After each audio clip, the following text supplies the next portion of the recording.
आज हम एल्प एल्प्रेजोलम इसका जेनेरिक नेम है। एल्प टैबलेट के जो है ना डिस्कस करेंगे। 0.25 मिलीग्राम, 0.5 और 1 मिलीग्राम में ये अवेलेबल होती है। आज हम 0.5 मिलीग्राम को डिस्कस करेंगे।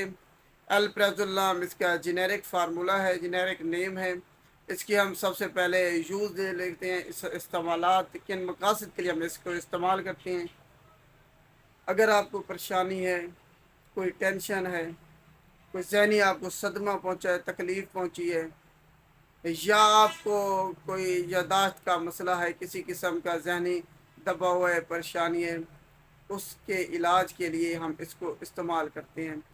ये आपको सुकून दे देती है, आपकी जो है ना टेंशन परेशानी आपकी भुला देती है।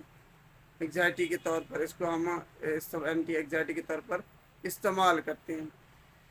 ये हो गए इसके यूजेस, इस्तेमालात के एल्प किस मकासद के लिए हम इस्तेमाल करते हैं। अब आ जाते हैं कि इसके जो है ना कौन कौन लोग इसको इस्तेमाल नहीं कर सकते। जिनको हाइपर सेंसिटिविटी है, इससे एलर्जी है एल्प्रेजोलम से, वो इसको इस्तेमाल नहीं कर सकते।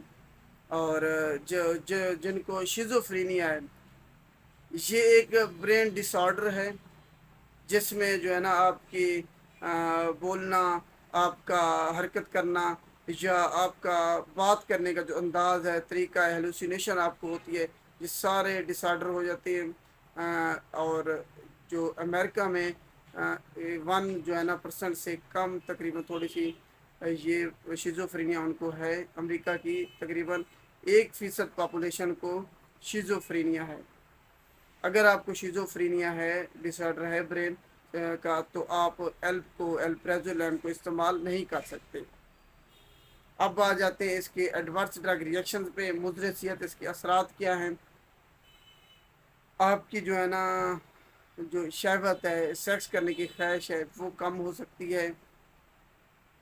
चक्कर आ सकते हैं आपको, इसके आपको एलर्जी हो सकती है, पेट में दर्द हो सकता है, डायरिया हो सकता है।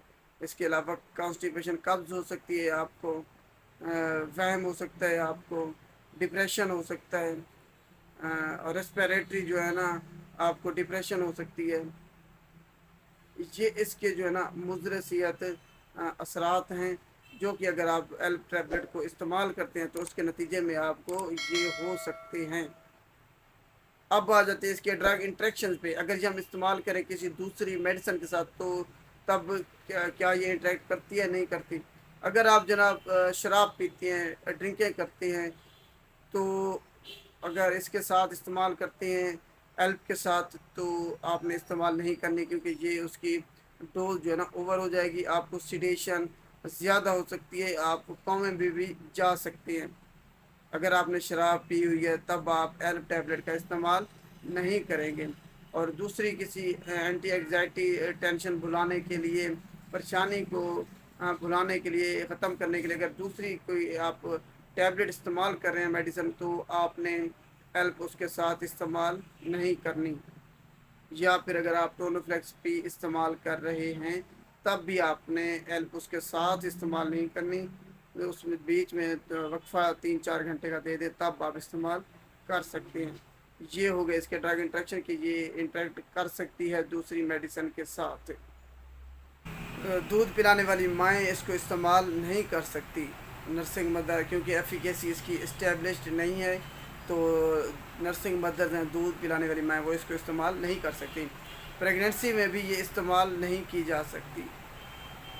जो हामला ख़वातीन हैं, वो भी इसको इस्तेमाल ना करें प्रेगनेंसी के दौरान, क्योंकि इसकी जो सेफ्टी है वो अभी तक इस्टेब्लिश्ड नहीं है।